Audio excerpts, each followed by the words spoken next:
మరొకసారి గాండ్ల తెలుగుల సంక్షేమ సంఘ అధ్యక్షుడిగా గ్రోస్ సుబ్బారావు రాష్ట్ర కార్యవర్గ సమావేశంలో నిర్ణయం.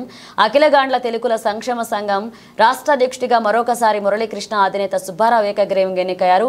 నెల్లూరు నగరంలోని పరమేశ్వరి మహేశ్వరి కళ్యాణ మండపంలో గాండ్ల తెలుగుల సంక్షేమ సంఘం ఆంధ్రప్రదేశ్ రాష్ట్ర కార్యనిర్వాహక వర్గ సమావేశాన్ని నిర్వహించారు. ఈ సమావేశం సందర్భంగా రాష్ట్ర అధ్యక్షులు గ్రోస్ సుబ్బారావు మాట్లాడుతూ ఆర్థికంగా, సామాజికంగా, రాజకీయంగా, విద్యాపరంగా వెనుకబడిన తమ కులస్తులను రాష్ట్ర ప్రభుత్వం ఆదుకోవాలన్నారు.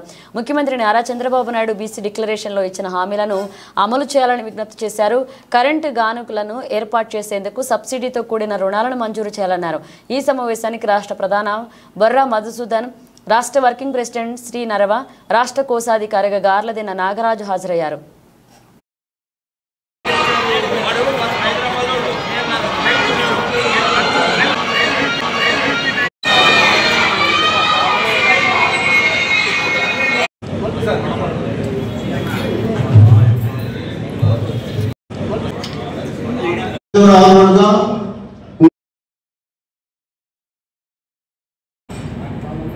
ఇక్కడికి వచ్చిన పెద్దల పేర్లు అయితే నాకు కన్ఫర్మ్ గా తెలియదు, కొంతమంది పేర్లు తెలుసు.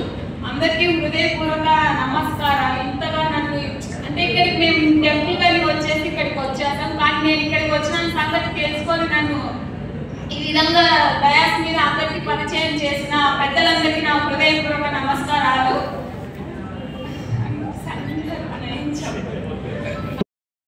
పెద్దకోటేశ్వర కుమార్తె, రాయపాడు గ్రామం, మా ఆయన కూతురు, మా కోడలు సర్పంచి. మా కుమారుడు వేరే కారణం 12 రాలేకపోయాడు. నేను నెల్లూరు మీటింగ్కి వెళ్తున్నానంటే జొన్నవాడ టెంపుల్ చూద్దామని మా కోడల్ని, మా మిస్సెస్ని తీసుకొని వచ్చాను.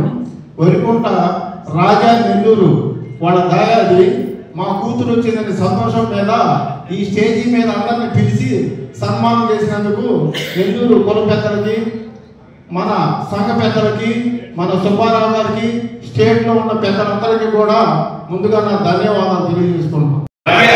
తెలుగు సంక్షేమ సంఘం గ్రోస్ గోపాలయ్య గారి చేత వ్యవస్థీకరించబడింది. దీన్ని ఎవరు కదల్చలేదు, పెకల్చలేదు.